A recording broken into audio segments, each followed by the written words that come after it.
Դրանից ձևավորվեց մեր ազգային հավաքականը, որը 2010-ից մինչև 14 թվական ամենամեծ հաջողություններն է գրացել պատմության մեջ Հայաստան։ Վնասվածքը քեզ հետ չլիներ, դու իսկապես չգիտեմ որտեղ կարող էիր լինել։ Ինձ Հենոյին ու մեր մյուս երկու ընկերներն այդ 0.6-ով տանում էր պարապմունքի հետ էր բերում։ Գիտեմ, որ դու շատ վնասվածքներ ես ունեցել այդ քո կարիերայի ընթացքում։ Երբ որ արդեն էլ հույս չունեին, որ ես կվերադառնամ երբևիցե ֆուտբոլ, то վերադարձա Փյունիկ։ Դրան հաջորդեցին ոնց որ շղթայական ռեակցիաներ։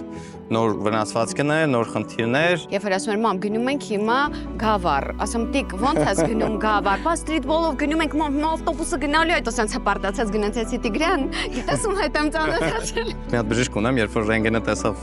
ծնկներից ոսկորների վիճակների, ասում դու ոնց ես քայլում ընդհանրապես։ Էմոցիոնալ եմ դրան վերաբերվում, այս նույն ստրիթբոլի, նույնիսկ երկու աստղին ես որ զայրացած ասում եմ ինչի են էս արել, ինչի են արել, ինչի սա չեն տվել ինձ։ Եթե այդ պահին ասես, դա այդքան ցավոտ չի լինի ու այդ աստիճանի էմոցիոնալ չի հնչի։ Ջղային անում ես դրանից ասում պապ, նայել ինչ եմ անում, դու ասում ես էս ինչ է, էլի։ Դե երբ որ ինձ անդադ վատ բան են ասում, ես կոտարվում եմ։ Եվրոպական հարսանիք ունեցանք արդեն շնով, տղայով։ Տղայով արդեն ես տեսա ու առանց հարցի շորի։ Հիմա ոչ ես, ոչ Իվետան չենք սպասում այդ արձագանքին, որովհետև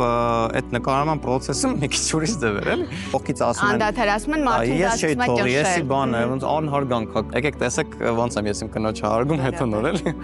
Հաղորդման գործընկերներն են Ital Solar-ը, Amio Bank-ը, Պրոշյանի գինու եւ կոնյակի գործարանը, Սրտի տանիքներով, Musa Production։ Շնորհակալություն Թինա Թևոսյան Beauty Center-ին։